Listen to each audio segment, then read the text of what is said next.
deciderà più per sé, lo intravede questo rischio? Io penso che i cittadini vogliano ottenere delle risposte quando hanno dei problemi. Se hanno bisogno di un servizio, vogliono il servizio. Sono meno interessati a ciò che sta dietro al servizio erogato. Ci sta il comune, ci sta la provincia, ci sta la regione, ci sta un'agenzia, ci stanno le comunità montane. Vogliono il servizio. Da questo punto di vista bisogna chiedersi: di solito è più efficiente la regione o una provincia? La regione Veneto è una provincia, ma non ho dubbi, è molto più efficiente una provincia.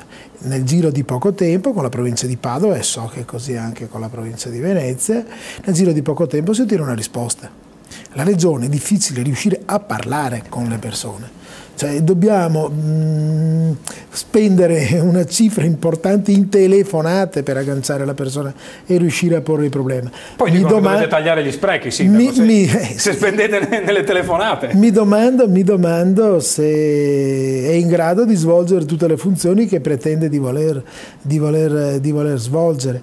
E la confusione diventa massima quando, per esempio, si fa finta di confondere i servizi con le istituzioni. Facciamo esempio, tagliamo le province, ma non si potrà tagliare i servizi che la provincia rende. No? Per esempio le scuole medie superiori, chi se ne occupa? Allora, se la provincia non c'è più, se ne deve occupare qualcun altro. I comuni non tutti sono adatti, perché alcuni hanno le dimensioni per poterlo fare, altri no. E danno un servizio che è sicuramente intercomunale. E se il nuovo ente che se ne occupa si chiama agenzia regionale e con questo non si riesce neppure a mettersi in contatto telefonicamente, abbiamo fatto un affare o no? Io invece so che non è tanto di moda, ma sono perché le province rimangano e svolgano la loro funzione, perché sono un punto fermo di riferimento alla popolazione. Ho fatto un esempio delle scuole superiori, ma si potrebbe parlare di molti altri servizi. Arriviamo subito con Gianni Gallo anche alla battaglia che si era consumata intorno alle comunità montane, le alleanze che si erano più o meno strette, però con il presidente della provincia di Venezia, a proposito dei servizi che le province o l'ente locale dà. Recentemente in un'altra trasmissione nei nostri studi un assessore provinciale di Padova, giunta che è di centrodestra, aveva avuto davanti a sé l'assessore regionale ai servizi sociali e rivendicava, diceva: voi ci date le competenze e non ci date i denari, e faceva un esempio che era quello, se non ricordo male, del trasporto dei disabili. Dice: mi avete detto trasporto dei disabili, però non mi date una lira. E l'assessore regionale gli dice: ma quello sta in capo vostro però di metterci i soldi. Ma funziona davvero così, che ci si scaricano le cose da fare senza... Beh, poi io potrei fare un altro esempio, insomma, un paio di esempi. Il primo è quello legato alla formazione professionale.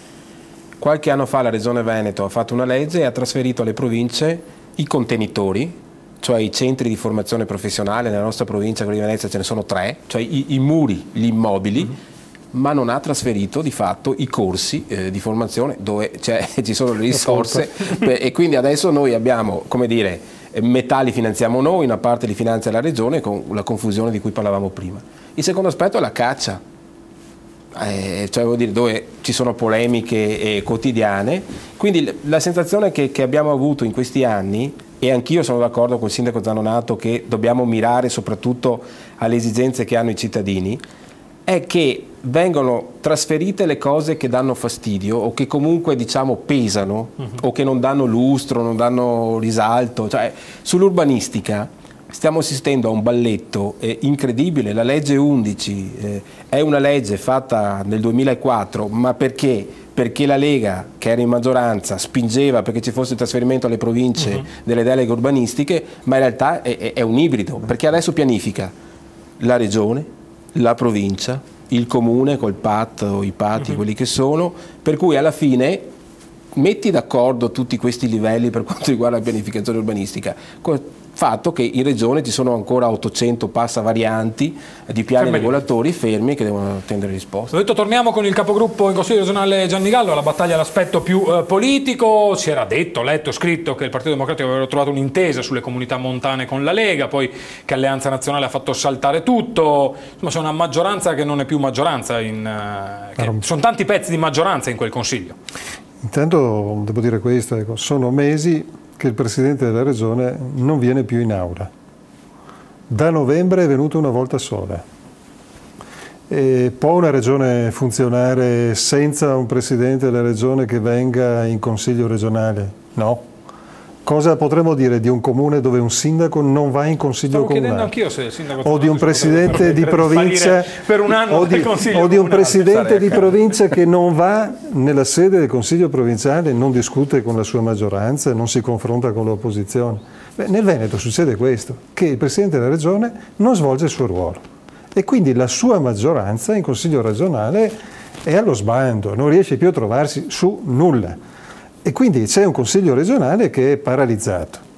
E la vicenda delle comunità montane è figlia di questa situazione, perché la maggioranza, incapace di decidere, ha alla fine lasciato semplicemente trascorrere il termine in cui la regione non poteva più decidere e decide Roma.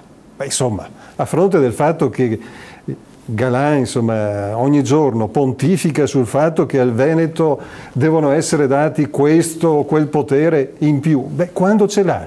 Non lo esercita. Non lo esercita. Quello che ha non lo esercita e non fa il mestiere di Presidente della Regione essere presente in Consiglio regionale per far funzionare questa Regione. Una battuta ancora rapida col consigliere Trento, proprio conoscendo l'area bellunese, per chi invece non conosce magari benissimo o la conosce perché ci va una settimana o a farsi una passeggiata una volta all'anno in montagna, soffre così tanto la nostra montagna, la montagna veneta, la vicinanza con chi il federalismo, anzi qualcosa in più del federalismo, il regime di regione a statuto speciale ce l'ha a Trento?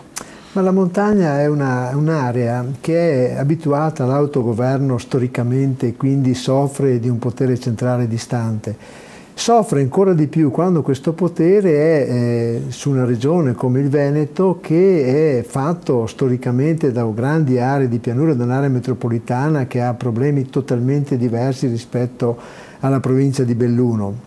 Io penso una cosa, la Repubblica Veneta, ancora nel tempo in che fu, riconobbe alla provincia di Belluno l'autonomia in cambio del legnatico e noi oggi pensiamo che la Repubblica Veneta era mille miglia più avanti della regione attuale, del dottor Galan, insomma, e quindi penso che questo la dice a lunga, perché io sono convinto di questo, che la montagna ha problemi radicalmente diversi ed immagino per esempio una famiglia giovane che vive su uno dei paesini di montagna e che ha una bambina. È una storia questa qua che ho voluto raccontare in un consiglio regionale, e che questa bambina a un certo punto deve andare all'asilo nido, ma l'asilo nido non c'è perché è distante magari 50 km e non ci può andare. Poi quando entra nella scuola media deve fare magari 50 km al giorno per poter frequentarla, poi quando magari anche va alle superiori deve anche lì percorrere magari 80 km per fare semplicemente il liceo e via di questo passo. Ma poi ci saranno anche questi genitori che diventano anziani, pensano di farsi la spesa nel loro paese ma non c'è più il negozio, hanno bisogno del medico ma l'ambulatorio non c'è, pregare Dio che non succeda qualcosa di notte quando viene la neve perché allora si rischia la vita. E allora c'è da chiedersi, questi due genitori, questa famiglia rimane davvero in quei paesi o fa una scelta radicale e se ne va prima? I dati statistici dicono che se ne va prima. Noi ci dobbiamo fermare, però prima di fermarci Gianni Gallo, capogruppo in Consiglio regionale del Partito Democratico, ci anticipa il prossimo passaggio appunto in Consiglio regionale, il prossimo passaggio determinante che probabilmente affronteremo in una delle prossime puntate di Veneto Democratico. Gallo. Sì, noi abbiamo raccolto le firme per convocare un Consiglio regionale straordinario sul tema della sanità. Ecco. È un tema che è al centro della vita della nostra regione, anche perché ci sono state scelte che noi abbiamo criticato fortemente. Il fatto di assegnare in una situazione di deficit della nostra regione che sta crescendo sulla partita della sanità premi a tutti i direttori generali senza che questi siano legati al raggiungimento degli obiettivi che erano indicati, che contemporaneamente vengano tagliati per 83 milioni di euro i fondi assegnati a tutte le aziende sanitarie della nostra regione. Il fatto che permangano liste di attesa lunghissime e che non si provveda alla loro riduzione